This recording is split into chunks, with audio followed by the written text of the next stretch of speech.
সুপ্রিয় শিক্ষার্থীবৃন্দ, যে যেখান থেকে আমাদের সাথে যুক্ত হয়ে গেছেন টার্নিং পয়েন্ট জব এইডের এই লাইভটিতে, সকলকে জানাচ্ছি অসংখ্য ধন্যবাদ এবং কৃতজ্ঞতা।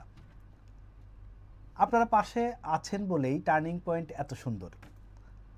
দেখেন, আজকে সফলতার গল্পে আমরা চমৎকারভাবে একজন অতিথি পেয়ে গেছি, আমাদের শ্রদ্ধেয় ভাই প্রণব ঘোষ।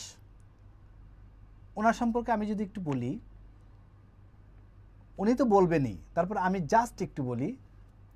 প্রথমত ওনার জব হয় সোনালী ব্যাংক ক্যাশে, এরপরে উনি ওইখান থেকে স্কিপ করেন বিকেবি মানে বাংলাদেশ কৃষি ব্যাংকে অফিসার জেনারেল হিসেবে এখনও আছেন।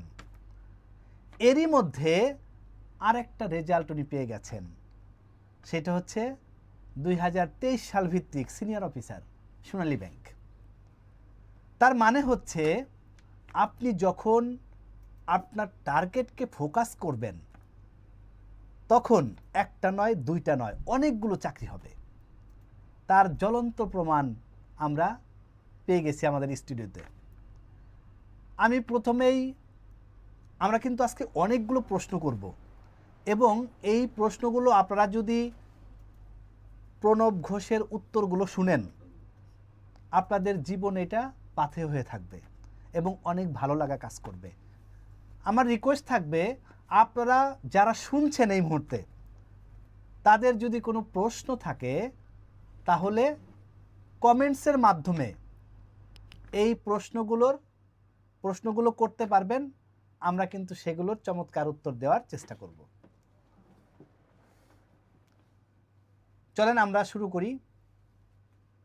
প্রণব দা, প্রথম হচ্ছে যদি একটু আপনার সম্পর্কে বলেন, আপনার পড়ালেখা, এরপরে হচ্ছে আপনি কিভাবে জার্নিটা শুরু করলেন, যদি একটু বলেন প্লিজ। ধন্যবাদ। আমি হচ্ছে প্রণব ঘোষ। আমার পড়াশুনো হচ্ছে বাংলাদেশ কৃষি বিশ্ববিদ্যালয় ময়মনসিংহ থেকে কৃষি অনুষদে পড়াশুনো করছি। আচ্ছা, এখন মাস্টার্সে অধ্যয়নরত। এখন মাস্টার্সে অধ্যয়নরত? না, আমি আসলে একটু দেরি করে ফেলছি তো, আচ্ছা আচ্ছা, হিসাবে শেষ হয়ে গেছে, কিন্তু আমি এই প্রায় শেষের পথে আর কি। তারপর আমি শুরু করছি হচ্ছে আপনার মোটামুটি গ্রাজুয়েশনের শেষ দিক থেকেই আচ্ছা এই ব্যাংকের জন্য স্পেশালি পড়ছি অন্যান্য পড়ার পাশাপাশি, কারণ ব্যাংকে তো নিয়োগ বেশি হয়, আপনি জানেন। আচ্ছা আচ্ছা, ব্যাংকে senior officer, officer general, officer cash, এটা নবম দশম গ্রেডের চাকরি, মোটামুটি অন্যান্য আচ্ছা। চাকরির তুলনায় তাড়াতাড়ি পাওয়া যায়। তাদের পাওয়া যায়। আচ্ছা, দেখেন এইখানে একটু নোট করে রাখি, সেটা হচ্ছে আপনারা শ্রদ্ধেয় সুমন স্যারে ক্লাস করেন। শ্রদ্ধেয় সুমন স্যার কিন্তু অনার্স কমপ্লিট করার পরেই চাকরিটা পেয়ে গেছেন। এই প্রণব ঘোষও কিন্তু অনার্স কমপ্লিট করার পরেই চাকরিটা হয়ে গেছে। আপনাদের মধ্যে অনেকেই যেটা করেন সেটা হচ্ছে মাস্টার্সের জন্য মরিয়া হয়ে লেগে থাকেন। অনার্স কমপ্লিট, বাংলাদেশের প্রেক্ষাপটে অনার্স পাশ করলেই যে কোনো গভর্নমেন্ট চাকরিতে আবেদন করা যায়। দেখেন, ওনারা কিন্তু মাস্টার্সের কথা একবারও ভাবেন নাই। কেন?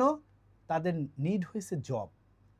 তাহলে উনি কিন্তু চমৎকারভাবে নবম গ্রেডের একটা জব পেয়ে গেছেন। আপনাদের মধ্যে যারা আছেন এইরকম যে অনার্স কমপ্লিট হয়ে গেছে, আপনি মাস্টার্সের জন্য একটা নির্ধারিত সময় রাখেন যে এই টাইমটা আমি মাস্টার্সের জন্য পড়ব আর আমি জবের জন্য পড়তে চাই। মাস্টার্স কমপ্লিট করে এসেও কিন্তু আপনাকে জবের জন্যই পড়তে হবে। সো এখন থেকে কি করতে হবে? জবের জন্য প্রস্তুতি নিতে হবে। তার জ্বলন্ত উদাহরণ দুইজন, শ্রদ্ধেয় সুমন স্যারকে দেখাইলাম, প্রণব ঘোষকে দেখাইলাম। আচ্ছা, আমরা একটু প্রণব ঘোষের কাছে জানতে চাবো যে এই যে এত এত চাকরি, বিসিএস, এইটা সেইটা, অনেক চাকরি তো আছে বাজারে, আপনি সব কিছু বাদ দিয়ে ব্যাংকের প্রস্তুতি কেন নিলেন? মানে কি মনে হয়েছে এখানে, কি এমন আছে যে ব্যাংকের প্রস্তুতি নিলেন, চাকরিটা হয়ে গেল? ব্যাংকে আসলে ওই যেটা বললাম, নিয়োগ বেশি, একটা বছরে দেখা যাচ্ছে, তার মানে হচ্ছে এইখানে দুইটা প্রচুর পরিমাণ নিয়োগ, দুইটা বিজ্ঞপ্তি তিনটা আসে। ব্যাচের দেখা যাচ্ছে যে আচ্ছা, টোটাল এক বছরের ভিতর আমি যদি ভালো করে পড়ে রাখতে পারি, 4-5 হাজার পোস্টের জন্য আমি পরীক্ষা দিতে পারতেছি। বাহ, ফাইন। হ্যাঁ, তাহলে এখান থেকে আমার যদি নবম গ্রেড যদি কেটেও যায় প্রথমবার, যেমন প্রথমবার 2022 সাল ভিত্তিকে আমি ভাইবা দিছিলাম, প্রথম ভাইবা। আচ্ছা ওখানে হয়তো আশা করছিলাম যে কোনো একটা ব্যাংকে হয়তো আসতে পারে, কিন্তু আসেনি, হয়তো রিটেন ভালো দিতে পারেনি, বা ভাইবাটাও আমার কি আসলে মনোমতো ভাইবা দিতে পারিনি। আমার বলছে যে আপনি জানেন কম, আপনার বয়স কম, আচ্ছা। আরো পড়াশোনা করবেন, মানে মানে তারা আমার আর কি করতেছে যে আমি যেন আরো কোয়ালিফাইড হই বা আরো কোয়ালিফাইড বেশি হই। পড়াশোনা করি। কিন্তু যাক ওটা বিষয় না। তার তারপরে তার তার মানে হচ্ছে আমরা দাদা এইটা করতে পারি কিনা যে বিসিএস একবার পরীক্ষা দেওয়ার পরে অনেকদিন বসে থাকতে হয়, হ্যাঁ হ্যাঁ কিন্তু ব্যাংকেরটা এরকম না। ব্যাংকের একটা পরীক্ষা হয়ে গেল, সিনিয়র অফিসার হয়ে গেল, হুম, এর কয়েকদিন পরে অফিসার জেনারেল, আবার কয়েকদিন পরে ক্যাশ, আবার কয়েকদিন পরে আরসি, মানে পরীক্ষা কিন্তু একটার পর একটা থাকে। আর হয়ে গেলে একবার ব্যাংকের, তারপরে এখন আপনি বিসিএস দেন বা হ্যাঁ এখন হ্যাঁ, আপনি তার মানে অন্যান্য হচ্ছে কিছু পকেটে টাকা প্রণব আসতেছে। ঘোষের কাছ থেকে আমরা এটা জানতে পারলাম যে আগে আপনি পায়ের নিচের মাটিটা শক্ত করেন, আপনার অল্প টাইমে একটা চাকরি হয়ে যাক। দেখেন ব্যাংকের সিলেবাস কিন্তু ছোট তুলনামূলক ছোট। ছোট, এরপরে 2টা সাবজেক্ট ইংলিশ ম্যাথে ভালো করলে চাকরি হয়ে যায়। এরপরে প্রতিনিয়ত সার্কুলার থাকে, সরকারি ব্যাংক, বাংলাদেশ ব্যাংকের এডি, আর প্রাইভেট ব্যাংক তো প্রচুর পরিমাণ সার্কুলার পাবেন। এই জন্য আমরা বারবার বলি যে আপনি আগে ব্যাংকের জন্য 4 থেকে 5 মাস স্টাডি করে একটা চাকরি নিশ্চিত করেন, তারপরে আপনি বাকিটা যা ইচ্ছা তাই করেন। আমরা প্রণব ঘোষের কাছ থেকে কিন্তু এটাই জানতে পারলাম, ঠিক আছে? আচ্ছা, আপনাদের কোনো প্রশ্ন থাকলে একটু কমেন্টসে লিখবেন প্লিজ। হ্যাঁ, একটু কমেন্টসের মাধ্যমে কোশ্চেন করবেন, আমরা সেগুলোর চমৎকার উত্তর দেওয়ার চেষ্টা করব। আচ্ছা দাদা, যারা হচ্ছে ব্যাংকের জন্য প্রস্তুতি নিবে তাদের কিন্তু একটা ভীতি থাকে যে ম্যাথটা ইংলিশে করতে হয়, এরপরে ইংলিশের প্রতি তো আমাদের বরাবর একটা ভীতি থাকেই।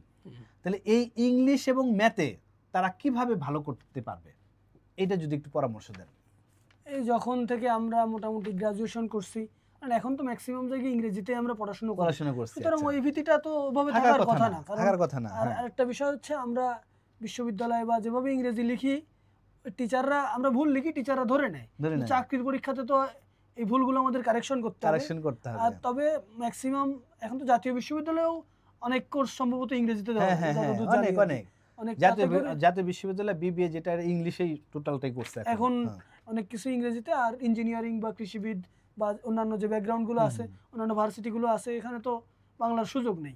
তবুও যে আসলে কেন একটা লাগে, আমার কাছে মনে হয় যে আমি নিজেরা যেটা মনে করতাম যে এটা হাস্যকর লাগবে, যে আমি যদি ভুল লিখি কিছু বা খারাপ কিছু লিখি, আমার তো টিচার গুলি করে দেবে না, এই তুমি এটা কেমন লিখছো, তুমি এত ভুল লিখছো কেন, বা তোমার এটা হয়নি। সুতরাং আমার কনফিডেন্স দিয়ে লিখতে হবে। আর ওই রিটার্ন লেখার ক্ষেত্রে আমি মনে করি যে এমন কিছু আই ক্যাচিং ওয়ার্ড লিখতে হবে বা আই ক্যাচিং সেন্টেন্স লিখতে হবে 2-4টে, টিচারের চোখে পড়লে যাতে না বোঝে যে না এ ছেলেটা তো সুপার, কিন্তু আসলে তো অত সুপার না, মোটামুটি জানে আর কি একটা টিচার।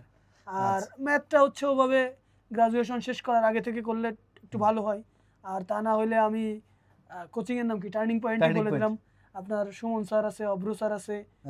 আপনার এদের না যদি আপনি ফ্রি ক্লাসও দেখেন, নিজের মতো করে সাজায় রাখতে পারেন, মানে আপনার কোনটা বেশি কাজে লাগবে ওই ক্লাসটা 2বার দেখলেন, কোনটা কাজে লাগবে না ওটা হয়তো আপনি এড়িয়ে গেলেন।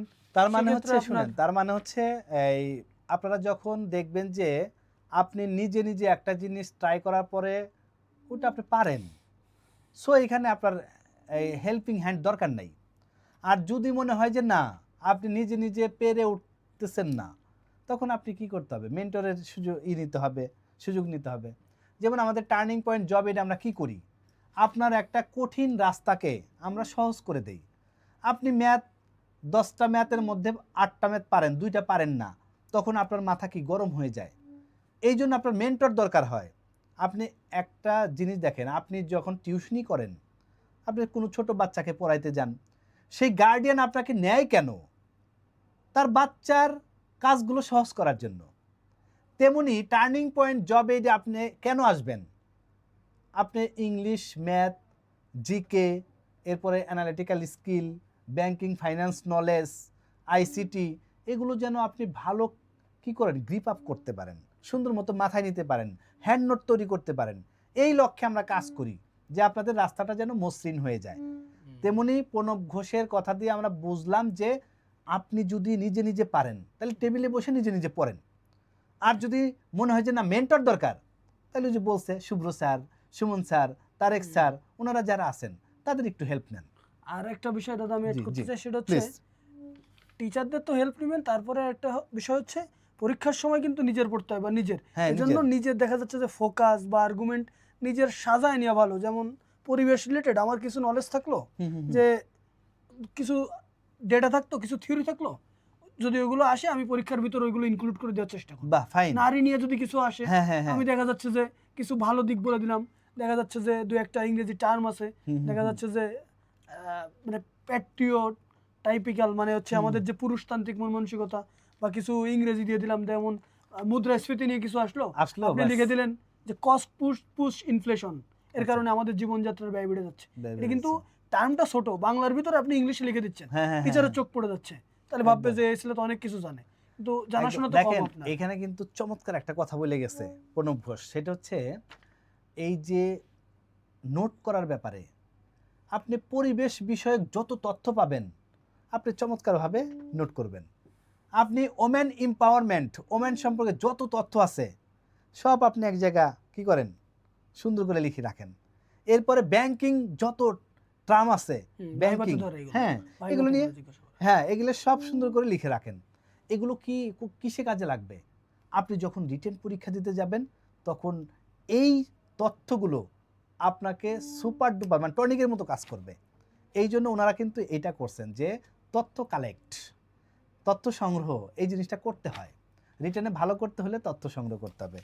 আচ্ছা, আমরা এই অনেকেই অনেক প্রশ্ন করেছেন, ঈদের আনন্দ ছড়িয়ে পড়ুক কর্মজীবনে। আচ্ছা, টার্নিং পয়েন্টের হাত ধরে রচিত হাজারো চাকরি প্রত্যাশী সফলতার গৌরব গাথা। অসংখ্য ধন্যবাদ। আবারও বলি, যারা শুনছেন আমাদের, আপনাদের যদি কোনো প্রশ্ন থাকে অবশ্যই সেটা কমেন্টসের মাধ্যমে লিখবেন, আমরা সেগুলোর উত্তর দেওয়ার চেষ্টা করব। আচ্ছা, পরের প্রশ্ন যাই, একটু পরের প্রশ্ন। লিখিত পরীক্ষায়, লিখিত যে 200 নম্বরের পরীক্ষা হয়, এই 200 নম্বরের পরীক্ষায় একজন ক্যান্ডিডেট কিভাবে সর্বোচ্চ মার্কস তুলবে? লিখিত পরীক্ষা, এখন লিখিত ব্যাংকে চাকরি পাওয়ার মূলই হচ্ছে লিখিত পরীক্ষা। লিখিত পরীক্ষা নিয়ে এখন বলতে গেলে আসলে অনেক বিষয় বলা যায়, কিন্তু আমি যেটা লিখিত পরীক্ষা নিয়ে মনে করি সেটা হচ্ছে ওই নির্দিষ্ট সময়ের ভিতর সুন্দর মতো শেষ করে আসতে হবে। যেমন আমি একটা অঙ্ক পারলাম না, ওই অঙ্কের জন্য আমি 6 মিনিট নষ্ট করলাম, মার্ক কিন্তু আমার আউটপুট 0, 6 মিনিট কিন্তু চলে গেল। এরকম আমার নির্দিষ্ট টাইম মেনটেন করে সব কিছু আমার লিখে রাখতে হবে, তাহলে দেখবেন যে সুবিধা হবে আর কি। আর আরেকটা বিষয় হচ্ছে রিটেন পরীক্ষায় আমরা চিন্তা করি যে আমার হচ্ছে কিনা, বা আমার কলম থামায় আমি চিন্তা করি, এটা আসলে সুযোগ নেই। রিটেন পরীক্ষার ক্ষেত্রে আমার ওই ধরেন একটা ফোকাস লেখার আগে 2 মিনিট চিন্তা করে আমি রেডি করে রাখবো যে এরপরে এই পয়েন্ট, এরপরে এই পয়েন্ট, এভাবে কনক্লুশনটা আমার একটা মুখস্থ থাকবে যে অর্থনীতি রিলেটেড আসলে এই কনক্লুশন, অর্থনীতি বা নারী নিয়ে আসলে এরকম হেডিং দিব, আর ভিতরে ভিতরে লিখে দিব, ভুল হোক ঠিক হোক দুইটা মানে ভালো ভালো সেন্টেন্স দিয়ে দুইটা ভালো ভালো ওয়ার্ড দিয়ে লিখে দিব। আমার কলম থামার বা চিন্তা করার দরকার নেই যে এটা হচ্ছে না কেটে দিই বা একটু পরে লিখি, এরকম ভাবার কোনো সুযোগ নেই। এটা নির্দিষ্ট টাইম 20 মিনিট, 18 মিনিট, 16 মিনিটে আমার ওটা গুছায় লিখে ফেলতে হবে। আমি অনেকেই চিনি যারা খুব ভালো স্টুডেন্ট, ভালো করে তো লেখা শেষ করতে পারে না। আচ্ছা, তার মানে হচ্ছে দেখেন, লিখিত পার্টে ভালো করার বা সর্বোচ্চ নাম্বার তোলার মেন টেকনিক যেটা আমরা দাদার কাছ থেকে শুনলাম সেটা হচ্ছে এই টাইম ম্যানেজমেন্ট। নির্ধারিত সময়ে মানে 2 ঘন্টার মধ্যে আপনি 200 মার্কস আনসার করতে হবে। কোনোটা যদি বাদ দিয়ে রাখেন তাহলে কিন্তু সেটা আপনি 0 পাবেন, নাম্বার তুলতে পারবেন না। আর ওই নাম্বার তুলতে না পারার কারণেই আপনার চাকরিটা হবে না। এই জন্যই এই 2 ঘন্টার মধ্যে কিভাবে সুন্দর একটা ডেলিভারি দিবেন, এইটা কিন্তু মেন কি টেকনিক। রিটেনে আসলে বেশি টেকনিকটাই, আপনারা যখন পড়বেন না তখন সব বুঝে যাবেন, কিন্তু এই টেকনিকটা মাথায় রাখবেন যে নির্ধারিত সময়ের মধ্যে 200 মার্কসের আনসার করতে হবে। কথা ক্লিয়ার? এইবার আমরা দাদার কাছে আরেকটু জানতে চাবো, সেটা হচ্ছে ভাইবা, অনেকে ভাইবা বোর্ডে যায় ঘামায় যায়, পেরেশান, এবং যখন বের হয় সে জোরে একটা হাই তুলে দীর্ঘশ্বাস ছাড়ে, মানে সে মনে হচ্ছে যে সে কবরের মধ্যে ছিল, এরকম কিছু। হ্যাঁ, এই পেরেশানিটা কিভাবে কাটাবে তারা, যে ভাইবা যেন ভয় না পায়? এটা হচ্ছে আমি এটার ভাইবাটা কিভাবে নেই, যেমন আপনার এলাকার কিছু মুরব্বী থাকে না, আপনারা একটু দে, এটা তুমি পারো না, এটা পারো না, এটা ভালো, তুমি এটা জানো না, সেরকম ভাবে আপনারা স্লেজিং করবে বা আপনারা ভালো বলবে, আপনারা তার সাথে তাল মিলে আসতে হবে। সে তো আপনারা কিছু ভালো না বললে সে তো আপনারা মারতে আসতেছে না, বা না পারলে সে তো আমার কোনো ক্ষতি করতে পারতেছে না, ওটা ওই পর্যন্তই শেষ। সে আমার দেখবে, জাজ করবে, মার্ক দিবে। তাই তো আমি যতবার ভাইবা দিছি আমার ভাইবা দিয়াতে বলতে পারি আমি 22-এ দিলাম 3টা, এবার একটা 4টা। আমার মানে question maximum 80% same, 80% question same. ঢুকলেই বলে এগ্রিকালচার যেহেতু আমার সাবজেক্ট, আচ্ছা কৃষির অবদান কমতেছে, এটা ভালো না খারাপ, তারপরে কৃষির কন্ট্রিবিউশন কত, তারপরে সেবা খাতে কন্ট্রিবিউশন কত, এই রিলেটেড কোশ্চেন করে। জিডিপি জিএনপি নিয়ে কিছু কোশ্চেন করে। তারপরে কিছু কমন টার্ম থাকে আপনার ব্যাংকিং রিলেটেড, আচ্ছা সিআরআর, এসএলআর, বাংলাদেশ ব্যাংকে কত পার্সেন্ট রাখতে হয়, বা আপনার নিজের কাছে কত পার্সেন্ট রাখতে হয়, এই রিলেটেড যে কোশ্চেনগুলো। আর দেখা যাচ্ছে যে আর দু একটা কোশ্চেন করে সমসাময়িক, যে দেখা যাচ্ছে যে ভেনেজুয়েলার রাজধানী কি মারামারি হচ্ছে, বা দেখা যাচ্ছে যে এরকম দু একটা সিলি সিলি কোশ্চেন করে। কয়েকদিনের যে হরমুজ প্রণালী নিয়ে অনেক কিছু গেল, এগুলো ধরতে পারে এটা দু একটা। তবে ব্যাংকিং মানে ব্যাংকে সাধারণত আন্তর্জাতিক নিয়ে তুলনামূলক কম জিজ্ঞাসা করে। যেমন আমার একটা জিজ্ঞাসা করছিল হচ্ছে ভেনেজুয়েলার মুদ্রার নাম কি, এটা তো আসার কথা না, কেন ধরছে হচ্ছে ওই সময় হচ্ছে আপনার ভেনেজুয়েলার যে ট্রাম্প তুলে নিয়ে আসলো, ওই যে এদেশের প্রধানমন্ত্রী এবং তার ওয়াইফের তুলে নিয়ে আসলো, এই কারণে এটা করছে। এটা পারার আর একটা কারণ হচ্ছে ভাইবা বোর্ডে আমার আগে যে ঢুকছে তারে ওটা জিজ্ঞাসা করছে, ওই বাইরের জিজ্ঞাসা করি আমরা যেমন ভার্সিটিতে, তোমার কি জিজ্ঞাসা করছো, আমি ভার্সিটির ভাইবা এইভাবে পার করছি যে আমি 15 নম্বরে আগে 14 জনটা যা ধরছে তার 10টার ভিতর আমার 6টা কমান। এই জায়গায় দেখা যাচ্ছে জিজ্ঞাসা করছে, সে পারেনি, সে এসে বলতেছে, আমি টুক করে ফোনটা বের করে দেখে গেছি, ওটাই আমার লাস্টে বেরোনোর আগে বলতেছে যে তো মোটামুটি পারতেছে, তাহলে এর একটু কঠিনটা ধরে ওটা ধরছে, আমি টক করে বলে দিছি আর কি। তখন বলছে যে তো জানাশোনা ভালো, কিন্তু আমি তো ওটা 5 সেকেন্ড আগে জেনে গেছি। তো এমন না যে অত্যাধিক জানাশোনা, এরকম তো বিষয় না, এটা আসলে সময়। তার মানে হচ্ছে দেখেন, আমরা এই কথাগুলো থেকে আমরা যদি সারমর্ম করি, তাহলে এখান থেকে পাওয়া যায় হচ্ছে ভাইবা বোর্ডে আপনি যখন ঢুকবেন তখন আপনার কনফিডেন্স লেভেলটা ভালো থাকতে হবে। আপনি যদি ঘাবড়ে যান, সে কিন্তু একটা কথা বলছে যে গ্রামে যে মুরব্বীরা মাঝে মধ্যে আপনাকে বলে, আপনাদের বিভিন্ন কথা জিজ্ঞেস করে, মনে করবেন যে এই কিছু গ্রামের মুরব্বীরা বসে আছে, তাদের ফেস করবেন। আর যখনই ভাববেন হাই রে বাংলাদেশ ব্যাংকে আমি ভাইবা দিব, ডেপুটি গভর্নর থাকবে, এটা থাকবে ওটা থাকবে, তখন কিন্তু আপনার ভিতরটা দুর্বল হয়ে আসবে। আর এই ভাইবাটা খারাপ হওয়ার জন্য এই দুর্বলতাই এনাফ। দু একটা অঙ্ক করতে দিবে, এগুলো আপনি ভুলে যাবেন। এই জন্য কি করবেন, ভাইবাটাকে একদম ইজিলি নিতে হবে। আর ইজিলি তখনই নিতে পারবেন যখন আপনার ভিতরে কি থাকবে, তথ্য থাকবে। যেমন প্রণবদাকে কয়েকটা প্রশ্ন করছে, তাকে কিন্তু ঠেকাইতে পারে নাই, কেন? তার ভিতর তথ্যগুলো ভালো ছিল, সে জানে। যখন আপনার ভিতরে লেভেলটা ভালো থাকবে তখন কিন্তু আপনি নিজেই কি করবে, নিজের কনফিডেন্স লেভেলটা অনেক উপরে উঠে যাবে। আর উপরে উঠলে আপনার ভাইবাটা ভালো হবে। দেখেন ভাইবাতে ঘাবড়ানোর কিচ্ছু নাই, অনেকে ঘামায় যান, পেরেশানি কেন ভাই? আপনি পিলি পাস করছেন, রিটেন পাস করছেন, এখন আপনাকে নিয়ে আর যাচাই করার কিছু নাই, জাস্ট আপনাকে একটু তারা দেখবে, একদম ইজি ভাবে নেন, দেখবেন ভাইবা ভালো হবে। যাই হোক, আমরা প্রায় শেষের দিকে চলে আসছি। আবারও বলি, আপনাদের যদি কোনো প্রশ্ন থাকে কমেন্টসের মাধ্যমে লিখবেন, আমরা প্রশ্নগুলোর উত্তর দেওয়ার চেষ্টা করব, ঠিক আছে? যারা মাত্র অনার্স কমপ্লিট করলো, চাকরির বাজার সম্পর্কে কিচ্ছু জানে না, একদম নতুন, সে ব্যাংকের কয়টা সাবজেক্ট পড়তে হয়, কত নাম্বার থাকে, কিচ্ছু জানে না, এইরকম নতুন প্রার্থীদের জন্য আপনি যদি কোনো পরামর্শ দিতেন? আমার পরামর্শ এখানে আছে হচ্ছে, ফেসবুকে এখন অনেক চটকদার বিজ্ঞাপন চলে, যে এইটা পড়লে 10 মার্ক কমন, এটা পড়লে ইংরেজি শেষ হয়ে যাবে। এগুলোর পিছনে না ছুটে নিজে কিছুদিন আগে অ্যানালাইসিস করেন। নিজে কিছুদিন অ্যানালাইসিস করলে তখন আপনি বুঝে যাবেন আপনার কোন সাবজেক্টে কোন মেন্টর দরকার বা কি করা যেতে পারে। এক্ষেত্রে আপনি যদি না পারেন, একান্ত না পারেন, তখন আপনি টার্নিং পয়েন্টে আসলেন, সুমন স্যারের ক্লাস করলেন, অব্র স্যারের ক্লাস করলেন। আমি তো আপনার অনেক ফ্রি ক্লাস করে নিজের মতো করে অনেক কিছু শিখে নিয়েছি। আপনার তো হয়তো আপনি যে কোর্সটা পাচ্ছেন না, যে সাবজেক্টটা পাচ্ছেন না, ওই সাবজেক্টের জন্য আপনি এটা কোর্স করলেন, বা আপনার যদি তাও না পারেন আপনি পুরো একটা কোর্স কিনে নিলেন, বা আপনার মানে নিজেরটা নিজের করে নিতে হবে। এখন যেমন আমি যেটা বললাম যে ফোকাস আপনার নিজের সাজাতে হবে। এটা আপনারে, আপনি যত স্যারের কাছে পড়েন 5 জন স্যার 5 রকম দিবে, কিন্তু পরীক্ষার আগে আপনার দেখে যাওয়ার জন্য আপনার নিজের একটা গোছানো সিস্টেম থাকতে হবে। যেমন যে নিয়েই আসুক, যে অর্থনীতি নিয়ে কিছু একটা দিল, যে সে তার পজিটিভ নেগেটিভ দিক, এটা নিয়ে আমার একটা কনক্রিট ধারণা থাকতে হবে, আমার সাজানো থাকতে হবে। তাহলে দেখবেন যে প্রত্যেকের জন্য মানে পরীক্ষাটা সুবিধা হবে। আর যদি আমার এটা গোছানো না থাকে, তাহলে পরীক্ষার আগে আমি মানে পুরো দিগ্ভ্রান্ত পাখির মতো উঠতে থাকবে। আচ্ছা, তার মানে হচ্ছে নতুন যারা ব্যাংকের প্রস্তুতি নিতে চান, তারা যদি নিজে নিজে পড়াশোনা করে পারেন তাহলে অবশ্যই বেশি বেশি পড়াশোনা করেন। আর যদি মনে হয় যে না, আপনি নিজে নিজে পারতেছেন না, পেরে উঠতেছেন না, তাহলে আপনি কি টার্নিং পয়েন্ট জব এডের সাথে যুক্ত হয়ে যাবেন।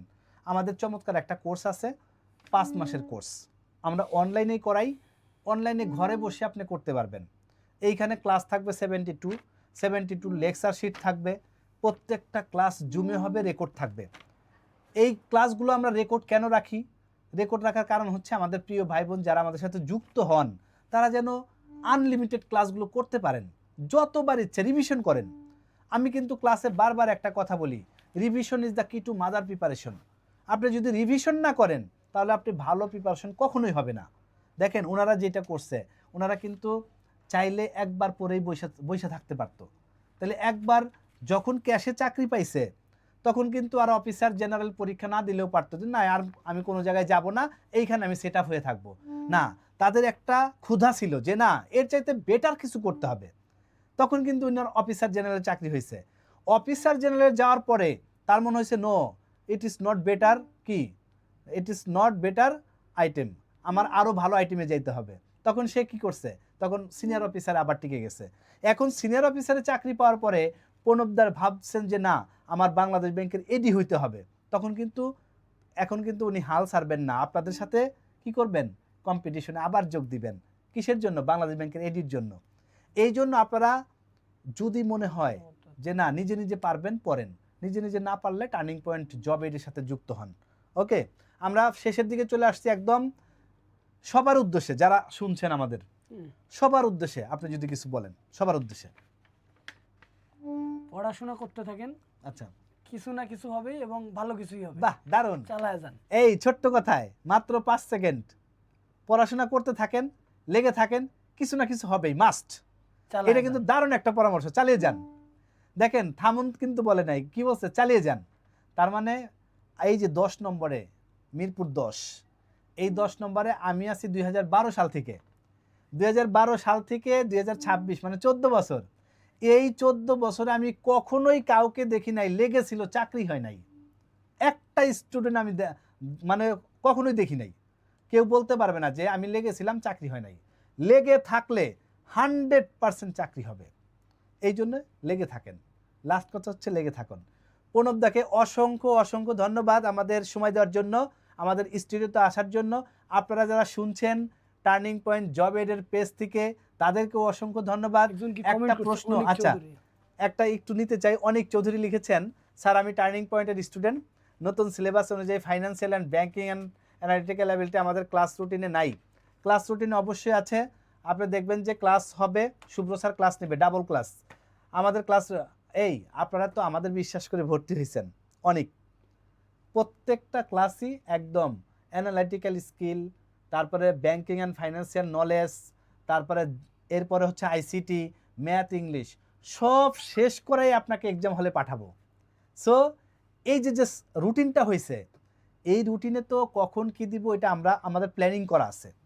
ভাইরা আমরা যদি একটা স্টুডেন্টকে ভর্তি নেওয়ার পরে সিলেবাস কমপ্লিট না করাই, সে তো সারা জীবন আমাদের বদদুয়া দিবে। এই জন্য আপনারা যারা বেশি এক্সাইটেড না হয়ে পড়ালেখা করেন প্লিজ, হ্যাঁ। আর ক্লাস শেষ করে দেওয়ার দায়িত্ব আমাদের। একদম লাস্ট দিন বলবো আজকে শেষ ক্লাস, এবং সবাইকে সুন্দর করে বলে দিব থ্যাংক ইউ ভেরি মাচ, সবার জন্য শুভকামনা থাকলো, এইভাবে বলে দিব। এই জন্য অনেক চৌধুরী কোনো টেনশন নাই, ক্লাস করতে থাকেন, হ্যাঁ।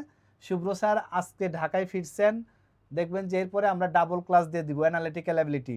শুভ্র স্যারের 4-5টা ক্লাস করলে অ্যানালিটিক্যাল অ্যাবিলিটি আর কিচ্ছু লাগে না। দারুণ দুর্দান্ত ক্লাস। যাই হোক, সবাই ভালো থাকেন, সুস্থ থাকেন, টার্নিং পয়েন্ট জব এডের সাথে থাকেন এবং নিয়মিত ফলো করেন। দেখবেন অনেক ক্লাস দেওয়া আছে আমাদের, হ্যাঁ আমাদের ইউটিউব চ্যানেলে এবং টার্নিং পয়েন্ট জব এড পেজে অনেক ক্লাস দেওয়া আছে। এই ক্লাসগুলো দেখতে থাকেন। দেখার পরে যদি মনে হয় যে না টার্নিং পয়েন্টের সাথে আমার যুক্ত হওয়া উচিত, যুক্ত হয়ে যান। যদি মনে হয় যে না যুক্ত হওয়া উচিত হবে না, যুক্ত হয়েন না। কথা ক্লিয়ার? আচ্ছা, অনেক চৌধুরী থ্যাঙ্কস স্যার।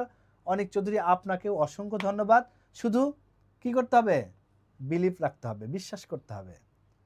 বিশ্বাস করেন, আশা করছি দেখা হবে কোথায়, দেখা হবে বিজয়ে। সবাই ভালো থাকেন, সুস্থ থাকেন।